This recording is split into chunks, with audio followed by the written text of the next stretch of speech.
यह चैनल केवल मनोरंजन के लिए है। हम किसी भी तरह के अंधविश्वास को बढ़ावा नहीं देते। वो अकेली लड़की और प्रिंसिपल का डरावना सच। सेंट्रल स्कूल की इमारत सुबह की धूप में चमक रही थी। यह शहर का सबसे प्रतिष्ठित स्कूल माना जाता था, जहां समाज के उच्च वर्ग के बच्चे पढ़ने आते थे। प्रिंसिपल डॉ राजन मिश्रा की छवि एक आदर्श शिक्षक की थी। 45 वर्षीय, स्मार्ट और समाज में अत्यधिक सम्मानित। कक्षा 12th की कक्षा में 10 विद्यार्थी बैठे थे, 4 लड़कियां और 6 लड़के। इनमें से एक थी 17 वर्षीय आन्या शर्मा। आन्या मध्यम वर्गीय परिवार से आती थी। उसके पिता एक छोटी सी कंपनी में क्लर्क थे और मां घर संभालती थी। आन्या अपनी कक्षा की सबसे सुंदर और मेधावी छात्रा थी, लेकिन उसकी सबसे बड़ी पहचान थी उसकी भोलापन और मासूमियत। आज स्कूल का आखिरी पीरियड चल रहा था। प्रिंसिपल मिश्रा कक्षा में आए और सभी बच्चों को देखते हुए मुस्कुराए। उनकी नजर आन्या पर थोड़ी देर के लिए ठहर गई। बच्चों, आज स्कूल में एक महत्वपूर्ण मीटिंग है, इसलिए सभी को आज जल्दी छुट्टी मिल रही है, प्रिंसिपल ने घोषणा की। सभी बच्चे खुशी से चिल्ला उठे। किताबें समेटने और बैग पैक करने की होड़ लग गई। प्रिंसिपल ने आन्या की तरफ देखते हुए कहा, आन्या, तुम थोड़ी देर रुक जाओ, तुम्हारी कॉपियां चेक करनी है। तुम्हारी अंग्रेजी की कॉपी में कुछ गलतियां निकली हैं। आन्या ने हां में सिर हिला दिया। उसे कुछ अजीब सा लगा, क्योंकि उसकी अंग्रेजी तो कक्षा में सबसे अच्छी थी, लेकिन प्रिंसिपल का आदेश था, इसीलिए वह रुक गई। उसकी सहेली नेहा ने पूछा, तुम्हें कोई दिक्कत तो नहीं है? आन्या ने मुस्कुराकर कहा, नहीं, तुम लोग चले जाओ, मैं अभी आती हूं। स्कूल धीरे धीरे खाली होने लगा। आखिरी बस भी चली गई। पूरी इमारत में सन्नाटा पसर गया। आन्या प्रिंसिपल के केबिन के बाहर बैठी प्रतीक्षा करने लगी।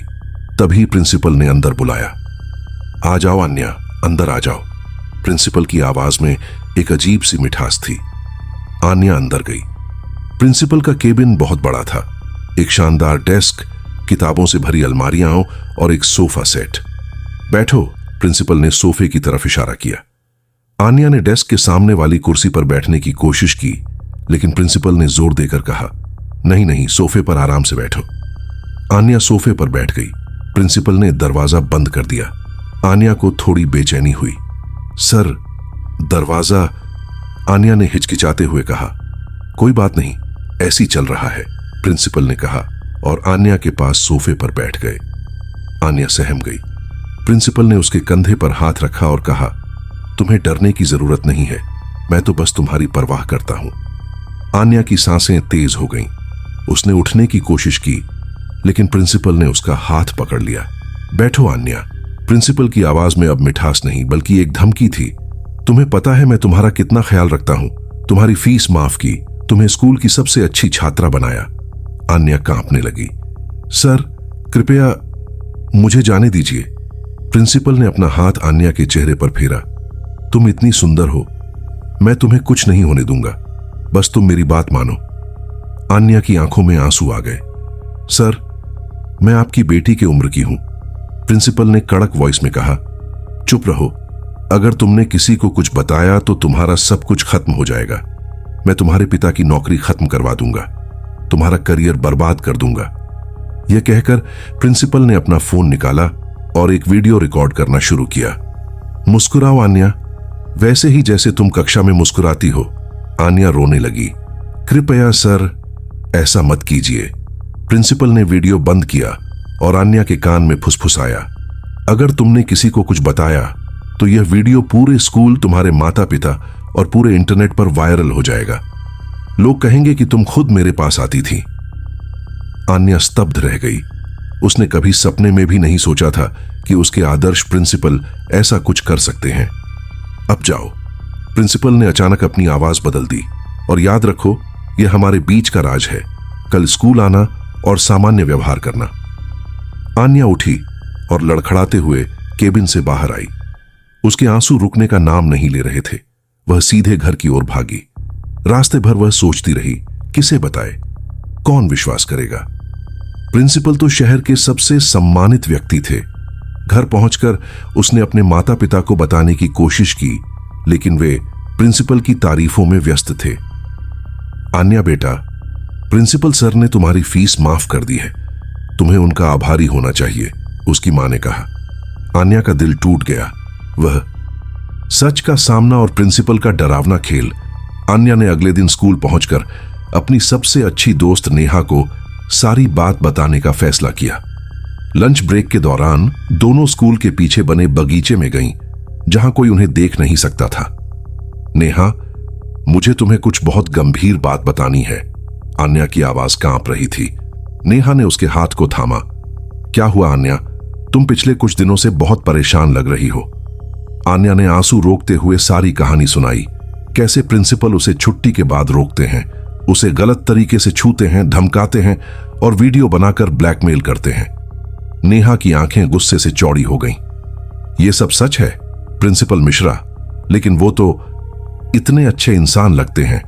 मैं जानती थी कोई विश्वास नहीं करेगा। आन्या रोने लगी। लेकिन नेहा, मैं झूठ नहीं बोल रही। मेरी जिंदगी नर्क हो गई है। नेहा ने आन्या को गले लगा लिया। मैं तुम्हारे साथ हूं। हमें कुछ करना होगा, लेकिन सावधानी से। दोनों लड़कियों ने एक योजना बनाई। उन्होंने फैसला किया कि वे सबसे पहले एक ऐसे शिक्षक से संपर्क करेंगी जिस पर वे भरोसा कर सकती थीं, मिस्टर शर्मा, जो कंप्यूटर साइंस के टीचर थे और हमेशा छात्रों की मदद के लिए तैयार रहते थे। उसी दिन स्कूल के बाद आन्या और नेहा मिस्टर शर्मा के केबिन में गईं।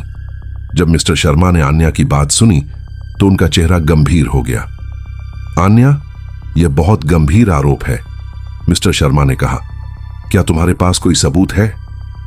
उनके पास मेरा वीडियो है सर, आन्या ने कहा, लेकिन मेरे पास कुछ नहीं है। मिस्टर शर्मा ने सलाह दी, अगली बार जब वो तुम्हें रोकें तो तुम्हारे पास एक ऑडियो रिकॉर्डर होना चाहिए। हमें सबूत चाहिए। मिस्टर शर्मा ने आन्या को एक छोटा सा ऑडियो रिकॉर्डर दिया जो पेन के आकार का था। इसे अपने यूनिफॉर्म की जेब में रख लेना। जब भी वो तुम्हें बुलाएं, रिकॉर्डिंग शुरू कर देना। एक हफ्ते बाद प्रिंसिपल ने फिर आन्या को अपने केबिन में बुलाया। इस बार आन्या तैयार थी। उसने रिकॉर्डिंग शुरू कर दी। आ जाओ आन्या, प्रिंसिपल की आवाज रिकॉर्ड हो रही थी। तुम्हें पता है मैं तुम्हारे लिए क्या क्या कर रहा हूं। तुम्हारी फीस, तुम्हारी किताबें, सब मैं ही तो दे रहा हूं। आन्या की आवाज कांप रही थी। सर, कृपया मुझे जाने दीजिए। मैं आपकी बहुत आभारी हूं, लेकिन क्या? प्रिंसिपल की आवाज में गुस्सा था। तुम्हें लगता है तुम मेरी मेहनत का ऐसा बदला चुकाओगी? मैंने तुम्हें स्कूल की बेस्ट स्टूडेंट बनाया है। सर, मैं आपकी बेटी की उम्र की हूं। बेटी? प्रिंसिपल का ठहाका रिकॉर्ड हुआ। मेरी बेटी तुम्हारे जैसी सुंदर नहीं है। तुम इतनी खूबसूरत हो। मैं तुम्हें कुछ नहीं होने दूंगा। बस मेरी बात मानो। इसके बाद कुछ ऐसी आवाजें रिकॉर्ड हुईं जिनसे साफ पता चल रहा था कि प्रिंसिपल आन्या को गलत तरीके से छू रहे थे। आन्या के रोने और विरोध करने की आवाजें साफ सुनाई दे रही थीं। जैसे ही आन्या केबिन से बाहर आई, वह सीधे मिस्टर शर्मा के पास गई। उन्होंने रिकॉर्डिंग सुनी और हैरान रह गए। यह बहुत गंभीर है, मिस्टर शर्मा ने कहा। हमें तुरंत कार्रवाई करनी होगी। लेकिन तभी एक अनपेक्षित घटना हुई। स्कूल के चपरासी रमेश ने, जो प्रिंसिपल के वफादार थे, मिस्टर शर्मा और लड़कियों की बातचीत सुन ली। उसने तुरंत प्रिंसिपल को सूचना दे दी। अगले ही दिन मिस्टर शर्मा को स्कूल मैनेजमेंट ने एक फर्जी शिकायत के आधार पर निलंबित कर दिया। प्रिंसिपल ने आन्या को फिर से बुलाया। इस बार प्रिंसिपल का रवैया पूरी तरह बदल चुका था। वह गुस्से में थे। तुमने बहुत बड़ी गलती की आन्या, प्रिंसिपल ने डरावनी आवाज में कहा। तुमने मेरे खिलाफ साजिश रची। अब तुम्हें इसकी कीमत चुकानी होगी। उन्होंने अपने कंप्यूटर पर एक वीडियो खोला। यह आन्या का वही वीडियो था जिसमें वह रो रही थी, लेकिन इसे एडिट किया गया था ताकि ऐसा लगे कि आन्या खुश है और प्रिंसिपल के साथ फ्लर्ट कर रही है। देखा, प्रिंसिपल ने कहा, अब लोग किस पर विश्वास करेंगे, मेरी सम्मानित छवि पर या तुम्हारे इस वीडियो पर? आन्या समझ गई कि प्रिंसिपल ने सब कुछ प्लान कर लिया था। वह और भी ज्यादा डर गई। कल शाम 5 बजे मेरे घर आ जाना, प्रिंसिपल ने आदेश दिया। अगर नहीं आई तो यह वीडियो तुम्हारे पिता को भेज दूंगा और स्कूल के सभी टीचर्स और स्टूडेंट्स को भी। आन्या के लिए दुनिया अंधेरी हो गई। वह समझ नहीं पा रही थी कि क्या करे। अगर वह प्रिंसिपल के घर जाती है तो कुछ भी हो सकता है। अगर नहीं गई तो उसकी इज्जत खत्म हो जाएगी। उस रात आन्या ने एक साहसिक फैसला लिया। उसने नेहा को फोन की जाल बिछता है और सच सामने आता है। शाम के 4:50 बजे थे। आन्या और नेहा प्रिंसिपल मिश्रा के बंगले के बाहर खड़ी थीं। आन्या के हाथ में उसका फोन था जिसमें वह वीडियो रिकॉर्डिंग का बटन दबाने वाली थी। नेहा पास की एक कार के पीछे छिपी हुई थी। उसका फोन भी रिकॉर्डिंग मोड में था। तैयार हो? नेहा ने फुसफुसाकर पूछा। आन्या ने हां में सिर हिलाया, लेकिन उसके हाथ कांप रहे थे। अगर कुछ गलत हुआ तो मैं यहीं हूं, नेहा ने उसे आश्वासन दिया। जैसे ही तुम्हें लगे कि खतरा है, मैं पुलिस को कॉल कर दूंगी। हमने पहले ही नंबर डायल कर रखा है, बस सेंड बटन दबाना है। आन्या ने गहरी सांस ली और बंगले के गेट की घंटी बजाई। कुछ ही सेकंड में प्रिंसिपल ने दरवाजा खोला। वह घर के कपड़ों में थे और उनके चेहरे पर एक अजीब सी मुस्कान थी। अंदर आओ आन्या, उन्होंने कहा। मैं तुम्हारा इंतजार कर रहा था। जैसे ही आन्या अंदर गई, उसने अपने फोन की रिकॉर्डिंग शुरू कर दी। प्रिंसिपल ने दरवाजा बंद कर दिया। बंगला अंदर से और भी शानदार था। महंगे सोफे, कालीन और दीवारों पर डिग्रियों और सर्टिफिकेट्स की लंबी कतार। बैठो, प्रिंसिपल ने लिविंग रूम की तरफ इशारा किया। तुम्हें डरने की जरूरत नहीं है, मैं तो बस तुमसे बात करना चाहता हूं। आन्या सोफे के किनारे पर बैठ गई। उसकी नजरें दरवाजे पर टिकी थीं। तुम्हें पता है आन्या, प्रिंसिपल ने शुरुआत की, मैंने तुम्हारे लिए बहुत कुछ किया है। तुम्हारी पढ़ाई, तुम्हारा भविष्य, सब कुछ मैं संभाल सकता हूं। सर, मैं आपकी बहुत आभारी हूं, आन्या ने डरी हुई आवाज में कहा। लेकिन कृपया मुझे जाने दीजिए। मैं आपको वादा करती हूं कि किसी से कुछ नहीं कहूंगी। प्रिंसिपल हंसा। अब बहुत देर हो चुकी है आन्या। तुमने मेरे खिलाफ साजिश की, मिस्टर शर्मा को भड़काया। अब तुम्हें इसकी कीमत चुकानी होगी। वह आन्या के पास बैठ गया और उसका हाथ पकड़ने की कोशिश की। आन्या ने तुरंत हाथ खींच लिया। सर, कृपया। आन्या की आवाज में गुहार थी। तुम्हें पता है, प्रिंसिपल ने कहा, मैंने तुम्हारे लिए एक सरप्राइज तैयार किया है। उन्होंने टेबल पर रखा एक फोल्डर उठाया। उसमें आन्या की कई तस्वीरें थीं। स्कूल में, घर जाते हुए, बस स्टॉप पर, यहां तक कि उसके अपने घर की खिड़की से ली गई तस्वीरें। आन्या की सांसें अटक गईं। आप मेरा पीछा कर रहे थे? इसे पीछा नहीं, प्यार कहते हैं, प्रिंसिपल ने कहा। मैं तुम्हारी हर चीज जानना चाहता हूं, तुम्हारी हर आदत, तुम्हारे हर दोस्त, सब कुछ। यह सुनकर आन्या को एहसास हुआ कि प्रिंसिपल सिर्फ उसे परेशान नहीं कर रहे थे, बल्कि वह एक डेंजरस स्टॉकर थे। उनकी हरकतें उसकी सोच से कहीं ज्यादा खतरनाक थीं। तभी प्रिंसिपल का फोन बजा। उन्होंने फोन उठाया और कहा, हां, वह यहीं है, कोई बात नहीं, मैं संभाल लूंगा। फोन रखने के बाद उन्होंने आन्या से कहा, लगता है तुम्हारी दोस्त नेहा बहुत चिंतित है, उसने तुम्हारे घर फोन किया है। आन्या की घबराहट और बढ़ गई। नेहा ने प्लान के मुताबिक काम किया था। उसने आन्या के घर फोन किया था ताकि उन्हें पता चले कि आन्या कहां है। अब तुम्हें एक फैसला लेना होगा आन्या, प्रिंसिपल ने कहा। या तो तुम मेरी बात मानोगी या फिर मैं ये सारी तस्वीरें और वीडियो सोशल मीडिया पर डाल दूंगा। उन्होंने अपना लैपटॉप खोला। स्क्रीन पर एक तैयार पोस्ट दिख रही थी, स्कूल की छात्रा की शर्मनाक तस्वीरें के कैप्शन के साथ। आन्या की आंखों में आंसू आ गए। आप ऐसा कैसे कर सकते हैं? आप तो शिक्षक हैं। शिक्षक? प्रिंसिपल का चेहरा बिगड़ गया। मैं एक आदमी हूं आन्या, और तुम एक खूबसूरत लड़की हो। तुम्हें पता होना चाहिए कि अपने बड़ों का आदर कैसे करना है। वह आन्या की तरफ बढ़ा। आन्या पीछे हट गई। उसने चिल्लाने की कोशिश की, लेकिन आवाज गले में अटक गई। तभी अचानक दरवाजे की घंटी बजी। प्रिंसिपल चौंके। कौन हो सकता है? उन्होंने पीछे मुड़कर देखा।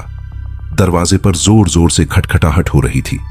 प्रिंसिपल ने आन्या से कहा, तुम यहीं रुको। जैसे ही प्रिंसिपल दरवाजा खोलने गए, आन्या ने मौका देखा और अपने फोन से नेहा को मैसेज किया। अब कुछ ही सेकंड में पुलिस की गाड़ियों की सायरन की आवाज सुनाई दी। प्रिंसिपल हैरान रह गए। दरवाजा खुला और इंस्पेक्टर राजीव सिंह अंदर आए। डॉक्टर मिश्रा, इंस्पेक्टर ने कहा, हमें एक शिकायत मिली है। प्रिंसिपल ने तुरंत अपना रवैया बदला। इंस्पेक्टर साहब, यह सब क्या है? मैं तो बस अपनी स्टूडेंट को होमवर्क में हेल्प कर रहा था। लेकिन तभी आन्या लिविंग रूम से बाहर आई। उसके हाथ में फोन था और वह रो रही थी। सर, मैंने सब कुछ रिकॉर्ड कर लिया है, आपकी सारी बातें। न्याय की लड़ाई और नई शुरुआत। प्रिंसिपल मिश्रा की गिरफ्तारी ने पूरे शहर में तूफान ला दिया। अगले दिन अखबारों की हेडलाइंस थीं, प्रतिष्ठित स्कूल के प्रिंसिपल पर छात्रा के यौन उत्पीड़न के गंभीर आरोप। 17 साल की छात्रा का साहस, प्रिंसिपल की पोल खोल दी। शिक्षा का मंदिर बना यौन उत्पीड़न का अड्डा। पुलिस स्टेशन के बाहर मीडिया और जनता का जमावड़ा लग गया। आन्या के माता पिता जब पुलिस स्टेशन पहुंचे तो वे सदमे में थे। मेरी बेटी ने मुझे क्यों नहीं बताया? आन्या की मां रोते हुए बोली। आन्या ने उन्हें गले लगाया। मम्मी, मैं डर गई थी। प्रिंसिपल ने धमकी दी थी कि अगर मैंने किसी को बताया तो हम सबका नुकसान कर देगा।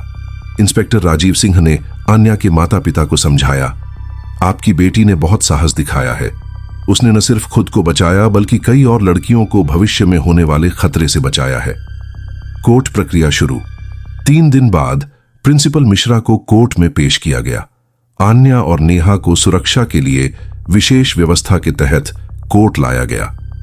कोर्टरूम में सुरक्षा के पुख्ता इंतजाम थे। सरकारी वकील ने केस की शुरुआत करते हुए कहा, माननीय न्यायाधीश, यह मामला सिर्फ एक यौन उत्पीड़न का नहीं है, यह एक सिस्टम की विफलता का मामला है। एक शिक्षक जो छात्रों का रक्षक होना चाहिए था, वही भक्षक बन गया। आन्या की वकील ने सबूत पेश की। ऑडियो रिकॉर्डिंग्स जिनमें प्रिंसिपल की धमकियां साफ सुनाई दे रही थीं। वीडियो फुटेज जो नेहा ने बनाया था। प्रिंसिपल के कंप्यूटर से मिली हजारों तस्वीरें। उनकी डायरी जिसमें पिछले 5 सालों की घटनाओं का ब्यौरा था। प्रिंसिपल के वकील ने बचाव में तर्क दिया, मेरे मुवक्किल एक सम्मानित शिक्षक हैं। यह सब षड्यंत्र है क्योंकि उन्होंने कुछ छात्रों को अनुशासनहीनता के लिए दंडित किया था। लेकिन जब आन्या ने गवाही दी तो पूरा कोर्टरूम स्तब्ध रह गया। उसने बड़े ही साहस के साथ हर घटना का विवरण दिया, पहली बार की घटना से लेकर आखिरी दिन तक का सब कुछ। मैंने स्कूल प्रशासन से शिकायत की लेकिन कोई सुनवाई नहीं हुई, आन्या ने कहा। मैंने अपने माता पिता को बताने की कोशिश की लेकिन प्रिंसिपल ने उन्हें भी डरा दिया था। मैं अकेली और असहाय महसूस कर रही थी। पीड़ितों का सामने आना। आन्या के केस की खबरें मीडिया में आने के बाद पिछले कुछ सालों में स्कूल की पढ़ चुकी कई लड़कियों ने आगे आकर अपनी कहानियां साझा की। उनमें से एक थी 2018 बैच की छात्रा रितिका। रितिका ने कोर्ट में गवाही दी, मैं भी प्रिंसिपल मिश्रा का शिकार हुई हूं, लेकिन मैं डर के मारे चुप रही। मैंने किसी को नहीं बताया। आज मुझे अपनी इस चुप्पी पर शर्मिंदगी होती है। एक के बाद एक कुल 6 लड़कियों ने प्रिंसिपल के खिलाफ गवाही दी। हर गवाही के साथ केस मजबूत होता गया। फैसला। 3 महीने की लंबी कानूनी लड़ाई के बाद कोर्ट ने फैसला सुनाया। जज ने कहा, यह केस हमारे शिक्षा तंत्र में छिपी एक बड़ी बीमारी को उजागर करता है। एक शिक्षक पर विद्यार्थियों को सुरक्षा और मार्गदर्शन देने की जिम्मेदारी होती है। जब यही शिक्षक भक्षक बन जाए तो यह समाज के लिए सबसे बड़ा खतरा है। प्रिंसिपल राजन मिश्रा को यौन उत्पीड़न के आरोप में 10 साल की कैद, बाल पोर्नोग्राफी के आरोप में 7 साल की कैद, धमकी और ब्लैकमेलिंग के आरोप में 5 साल की कैद, सभी सजाएं एक साथ चलेंगी। उन्हें 10 साल की सजा सुनाई गई। समाज पर प्रभाव। इस केस के बाद शहर के सभी स्कूलों में बदलाव आए। सभी स्कूलों में सेक्सुअल हरासमेंट कमेटी बनाना अनिवार्य कर दिया गया। छात्र छात्राओं के लिए हेल्पलाइन नंबर शुरू किए गए। शिक्षकों का बैकग्राउंड चेक अनिवार्य किया गया। स्कूलों में कैमरे लगाए गए। आन्या ने एक इंटरव्यू में कहा, मैं चाहती हूं कि कोई भी लड़की ऐसी स्थिति में चुप न रहे। अगर आपके साथ कुछ गलत हो रहा है तो आवाज उठाए। चुप रहना कोई समाधान नहीं है। आन्या की साहसी कहानी ने पूरे देश में लड़कियों को प्रेरित किया। उसे राष्ट्रीय बाल वीरता पुरस्कार से सम्मानित किया गया। नई शुरुआत। आन्या ने अपनी पढ़ाई जारी रखी और एक वकील बनने का फैसला किया ताकि वह औरों के लिए न्याय की लड़ाई लड़ सके। नेहा और आन्या की दोस्ती और मजबूत हुई। मिस्टर शर्मा स्कूल के नए प्रिंसिपल बने और उन्होंने स्कूल में पूरी तरह से सुरक्षित माहौल बनाया। आन्या के पिता ने कहा, मैं अपनी बेटी पर गर्व करता हूं। उसने न सिर्फ खुद के लिए बल्कि समाज के लिए भी लड़ाई लड़ी। कहानी से सीख। 1. चुप्पी तोड़ो। किसी भी तरह के उत्पीड़न में चुप रहना समस्या का समाधान नहीं है। 2. सबूत जुटाओ। डिजिटल युग में तकनीक का सही इस्तेमाल।